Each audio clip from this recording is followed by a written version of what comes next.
तो दोस्तों, जब से रशिया यूक्रेन वॉर शुरू हुआ है, हम सभी लोग जानते हैं कि रशिया की जो आर्थिक स्थिति है वो काफी ज्यादा कमजोर हुई है। और ऐसी परिस्थिति में ये एक्सपेक्ट करना कि रशिया द्वारा किसी दूसरे देश में इन्वेस्टमेंट किया जा सकता है, ये बात बिल्कुल हजम करने लायक नहीं होगी।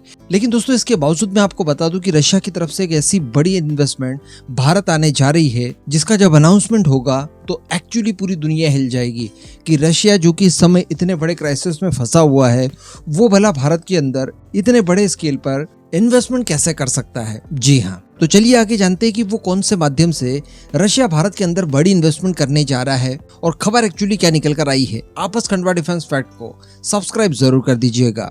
तो दोस्तों, हम सभी जानते हैं कि रशिया यूक्रेन वॉर जब से शुरू हुआ है, लगभग 500 दिन हो चुके हैं, तब से भारत लगातार रशिया से क्रूड ऑयल मंगवा रहा है और बड़ी मात्रा में भारत ने रशिया से क्रूड ऑयल खरीदा है जिसकी वैल्यू बिलियंस ऑफ डॉलर्स में है।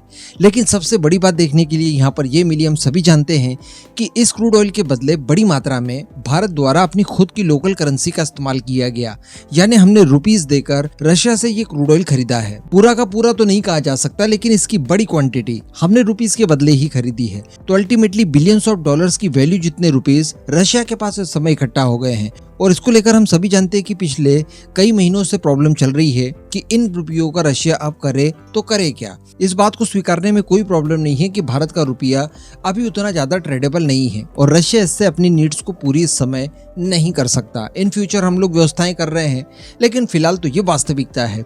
ऐसी परिस्थिति में रशिया के लिए भी मजबूरी बन जाता है कि इन रुपयों का इस्तेमाल वो भारत से या तो इम्पोर्ट बढ़ाए, उसमें करे, या फिर भारत की ही अलग अलग परियोजनाओं में भारत के बॉन्ड्स वगैरह खरीद कर भारी भरकम इन्वेस्टमेंट कर दे, जो कि उसे सूद समेत वापस भी मिल सकता है।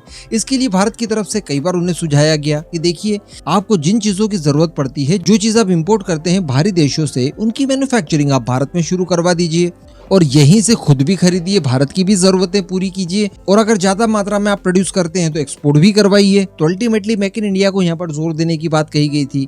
भारत की कई सारी सरकारी परियोजनाओं में इन्वेस्टमेंट करने के लिए कहा गया था, लेकिन रशिया की तरफ से अभी ऐसा कोई भी ठोस कदम नहीं उठाया गया था।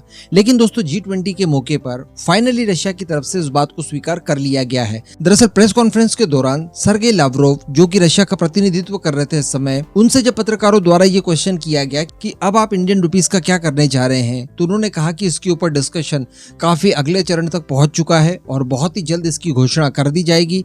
अल्टीमेटली वो अपने पास जमा सारा रुपया पैसा भारत के अंदर ही इन्वेस्ट करेंगे। फिर ये मैन्युफैक्चरिंग सेक्टर में कर सकते हैं, बॉन्ड्स खरीदने में कर सकते हैं, या दूसरी जो डेवलपमेंट की परियोजनाएं हैं उनमें इन्वेस्टमेंट कर सकते हैं।